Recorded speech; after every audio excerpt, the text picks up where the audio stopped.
আমাৰ কৃষকসকলে যেতিয়া ধান আমি তেওঁলোকৰ পৰা কিনো আমি তেওঁলোকৰ পৰা ভাৰত চৰকাৰে যিটো আমাক টকা দিয়ে সেইটো দামত আমি কিনো কিন্তু এইবাৰ আমি সিদ্ধান্ত লৈছো যে ভাৰত চৰকাৰে যিটো দাম দিয়ে তাৰ ওপৰত অসম চৰকাৰে 250 টকা দিব তাৰ মানে অহা 1 এপ্ৰিলৰ পৰা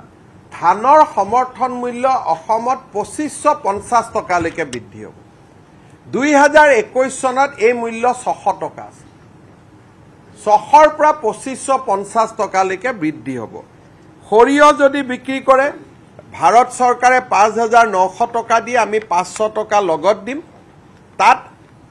6500 টকালৈকে ই বৃদ্ধি পাব 6450 আৰু অহা ভৱিষ্যতে আমি আৰু এটা ঠিক কৰিছো যে জিলা বিলাকত আমি একোটা এফপিঅ নিৰ্মাণ কৰিম তেওঁলোকক আমি টকা দিম তেলটো ভাৰত চৰকাৰক বা নাফেডক বিক্ৰী কৰাতকৈ আমাৰ নিজৰ ডিস্ট্ৰিক্টতে তেলটো বনাই আগত যেনেকৈ তৃপ্তি বনস্পতি আছিল তেনেকুৱা খাটি ঘানিত পেৰা তেলৰ আমি এটা ব্ৰেণ্ড নিৰ্মাণ কৰিব খুজিছো অসমৰ বহুত আজিও আমাৰ জহা চাউল শিৱসাগৰৰ পৰা ভিয়েটনামলৈকে গৈছে আমাৰ এফপিঅ বিলাকে এই কাম কৰি আছে অসমৰ 500 এফপিঅক আমি 10 লাখ টকা কৰি একোটাকৈ আৰ্থিক অনুদান আগবঢ়াম আমাৰ কৃষকসকলে যেতিয়া ধান আমি তেওঁলোকৰ পৰা কিনো আমি তেওঁলোকৰ পৰা ভাৰত চৰকাৰে যিটো আমাক টকা দিয়ে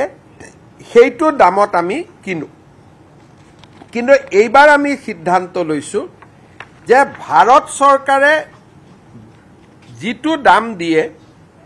তাৰ ওপৰত অসম চৰকাৰে 250 টকা দিব তাৰ মানে অহা 1 এপ্ৰিলৰ পৰা ধানৰ সমৰ্থন মূল্য অসমত 2550 টকালৈকে বৃদ্ধি হ'ব 2021 চনত এই মূল্য 600 টকা আছে 600ৰ পৰা 2550 টকালৈকে বৃদ্ধি হ'ব সৰিয়হ যদি বিক্ৰী কৰে ভাৰত চৰকাৰে 5900 টকা দিয়ে আমি 500 টকা লগত দিম তাত 6500 টকালৈকে ই বৃদ্ধি পাব 6450 আৰু অহা ভৱিষ্যতে আমি আৰু এটা ঠিক কৰিছো যে জিলা বিলাকত আমি একোটা এফপিঅ নিৰ্মাণ কৰিম তেওঁলোকক আমি টকা দিম তেলটো ভাৰত চৰকাৰক বা নাফেডক বিক্ৰী কৰাতকৈ আমাৰ নিজৰ ডিস্ট্ৰিক্টতে তেলটো বনাই আগত যেনেকৈ তৃপ্তি বনস্পতি আছিল তেনেকুৱা খাটি ঘানিত পেৰা তেলৰ আমি এটা ব্ৰেণ্ড নিৰ্মাণ কৰিব খুজিছো অসমৰ বহুত আজিও আমাৰ জহা চাউল শিৱসাগৰৰ পৰা ভিয়েটনামলৈকে গৈছে আমাৰ এফপিঅ বিলাকে এই কাম কৰি আছে